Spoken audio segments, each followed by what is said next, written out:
So that was very interesting to see.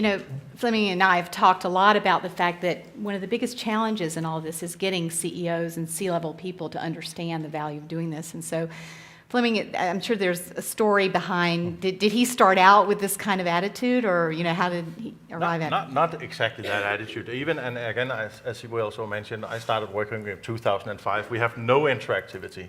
We did fantastic presentations. That was great. IMAX film, planetarium, all the stuff.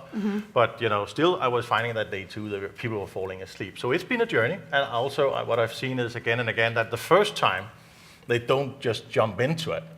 I've seen so many times that the first time you introduce your concept of actually enjoying and sharing with people, first they say, that's a great idea. Yeah. Then they start thinking about, okay, what if they actually do not agree with me? Yeah. That's a little bit boring. And that's, I'm not talking about Jeff now, I'm just talking about in general. That's what happens. So you have to make it comfortable for people because they do lose control. Absolutely. So have you absolutely. And getting them to that comfort level, because it's a new experience for them. Because everything's been so scripted and so, by the second that it really is, not only from a presentation perspective, but also from sharing that power on stage. So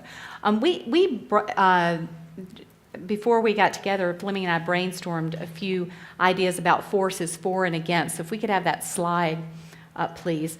For and against change, because we think it'd be valuable for all of us to think about, if we're going to go out and be revolutionaries, what are going to be the things that are working with us and against us. And Lenny Lynn gave us some ideas about doing this as well, which I appreciate. Basically, this first bullet, standard meetings don't deliver enough value. I think that we're starting to feel pressure for doing meetings differently. People want to interact more.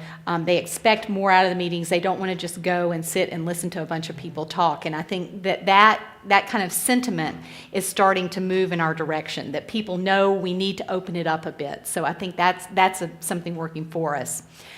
And we are in so much constant change in organizations, and so many leaders are trying to instigate a lot of change, that is one of the ways that I use to talk to CEOs, is I say, look, if you really want people to change, you need to know what they're going to say around the water cooler, right, afterwards. It's fine and dandy. What happens in the room could be just terrific, but we want people really engaged, so let's get their input. Let's know what they're saying around the water cooler, and that seems to help a lot with moving that forward.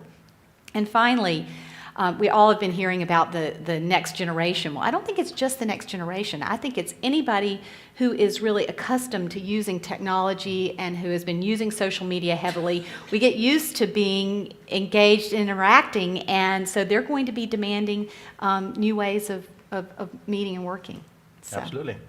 And we also did just our first bit on what we see as forces against change, and you'll get your shot in just a second. But the key points here is fear of loss of control, and that's also what I was referring to. After the first, oh, that sounds great, looks great, picture is nice and everything, then we have this little thing, oh boy, I have so great control. The traditional meeting, everybody knows, so seldom people really get critical at that. You don't ever really know what they're saying out in the breaks or in the evening in the hotel bar, but at least not in the meeting, you don't lose control. So that is a factor. I think actually, in my mind, that's probably one of the big ones.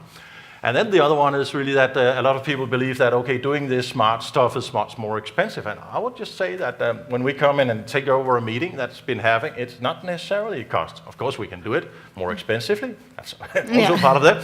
Very often, we can actually do it cost neutral, because there's also other stuff you take out and you exchange it. So it's not just more expensive. And sometimes if you count in the whole thing in terms of what you're spending flying in and hotel and dining and all that, it's just for 5% you could do so much more. And that's what some of these guys like Vestas and ISS is getting convinced about. That's here. The last one is just the comfort with status quo. It's things that are as usual. So there's no really, why don't you fix anything that's broken? That is a mentality that is still very predominantly in the world. So that's the three things we put out. But, absolutely. That was just us starting the discussion. Right, exactly. And I would just add one quick thing on the cost piece, and that is the whole notion of effectiveness versus just efficiency, that we've got to start looking at both sides of the equation, and these meetings are highly effective.